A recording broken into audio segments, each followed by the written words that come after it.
Bonjour, aujourd'hui c'est le 7 avril et nous continuons notre méditation pendant ce temps de quarantaine. Le thème de ces méditations étant toujours la grâce de Dieu. Le texte d'aujourd'hui se trouve dans 1 Corinthiens, chapitre 2 et verset 5.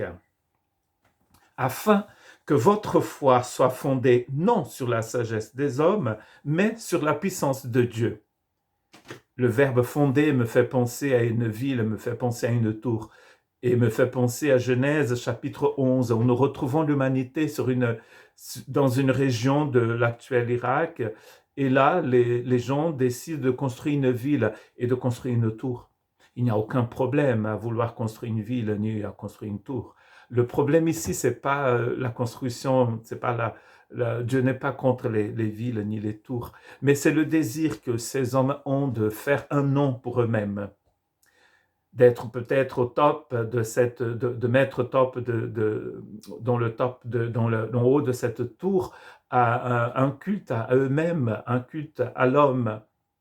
Certains pensent, en regardant, en faisant des fouilles dans la région, ils ont compris que peut-être ce qu'ils voulaient faire ces gens, c'est de construire une tour au top de cette tour, ils auraient un culte aux astres, un culte aux étoiles, car des symboles ont été retrouvés dans des ruines dans cette région de l'Irak, des symboles lunaires d'un culte aux astres.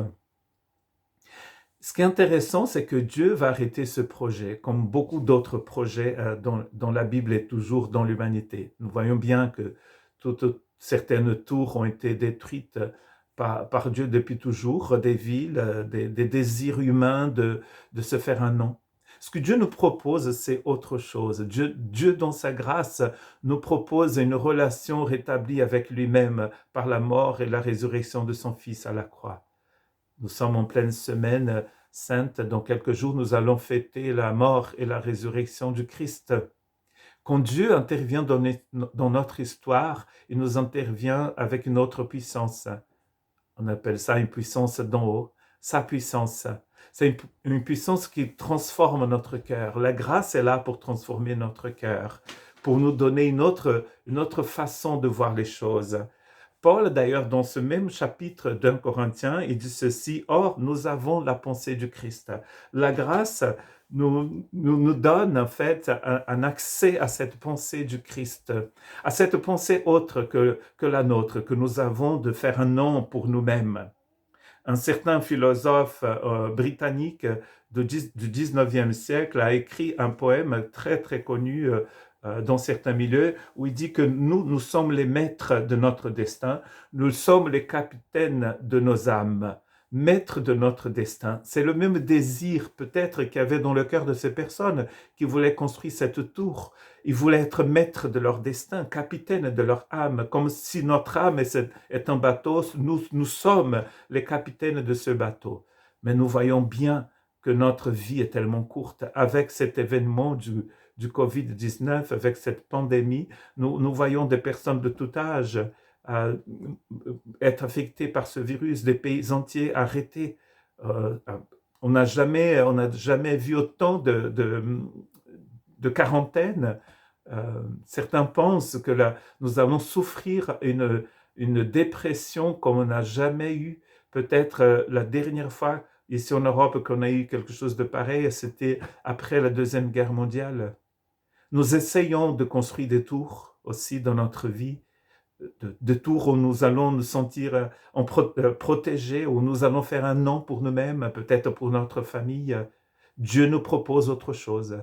Dieu nous propose sa puissance qui transforme le cœur de l'homme.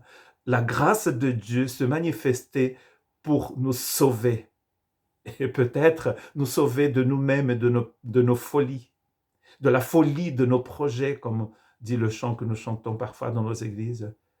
Seigneur, délivre-nous de la folie de mes projets.